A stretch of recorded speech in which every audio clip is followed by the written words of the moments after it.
Hello learners, I welcome you all to the second segment of lecture number 56.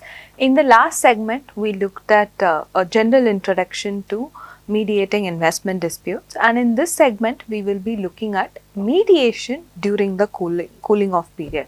What is a cooling off period? So sometimes if you look at a BIT, many BITs will have a provision which states that there will be a time period that will be mentioned ranging from 3 months to 18 months, wherein the investor cannot file a claim to arbitration at that particular point and can file a claim to arbitration after the exhaustion of this particular period. So that period is informally referred to as cooling off period.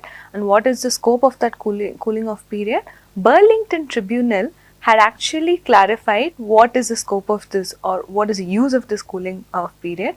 Burlington Tribunal stated that this particular period reiterates or reinforces the right of knowing of the host state. The host state has a right to know about what is the dispute and an opportunity of resolving that dispute through peaceful means. So that's what Burlington Tribunal had underscored the importance of this cooling off period. So during that cooling off period, then the host state will get to know what are the measures that are being challenged, and it can have an opportunity to engage in discussion with the investor and arrive at an amicable solution between the disputing parties.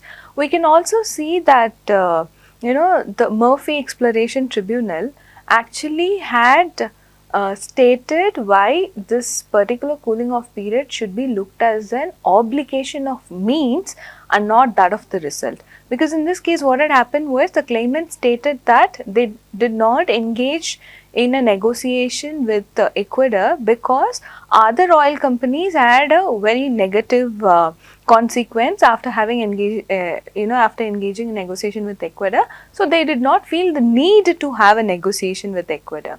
So that is when Murphy International Tribunal had stated that, see, this is an obligation of means and not of result. So you cannot presume that your negotiation with Ecuador will always result in a stalemate.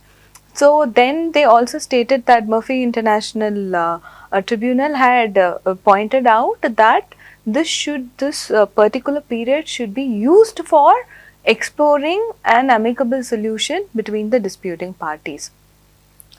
To quote the Murphy Exploration Tribunal in its award on jurisdiction stated that the purpose of such requirement is that during this cooling off period, the parties should attempt to resolve their disputes amicably without resorting to arbitration or litigation, which generally makes future business relationships difficult. So it is not an inconsequential procedural requirement, but rather a key component of the legal framework established in the BIT and in many other similar treaties, which aims for the parties to attempt to amicably settle the disputes that might arise resulting of the investment made by a person or company of the contracting party into the territory of the another state.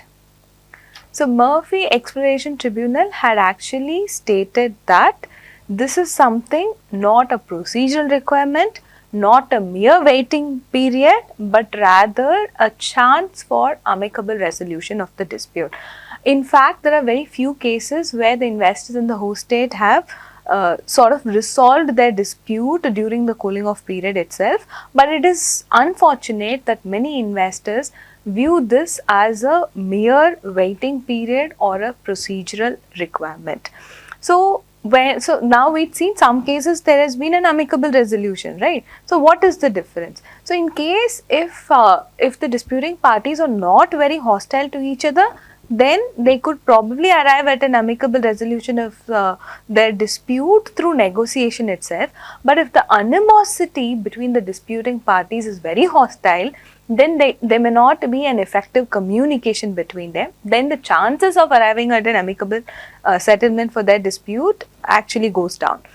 In this particular case, if mediation is explored, then the mediation can create an effective channel of communication between hostile disputing parties as well, and the possibility of resolving the dispute through amicable settlement goes high.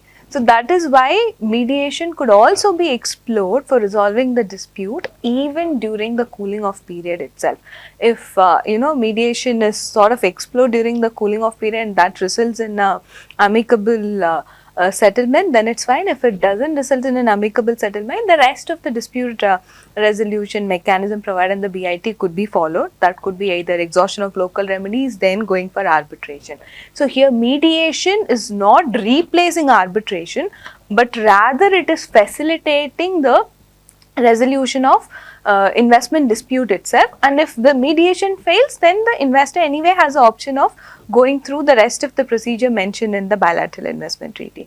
So that is what I wanted to underscore in this particular segment, how mediation could be used to complement the existing dispute resolution method, especially during the cooling off period. So with that, we'll conclude the second segment. In the third segment, we will look at how mediation as an option for resolving dispute has been provided in the bilateral investment treaties and treaties with investment provisions. Thank you.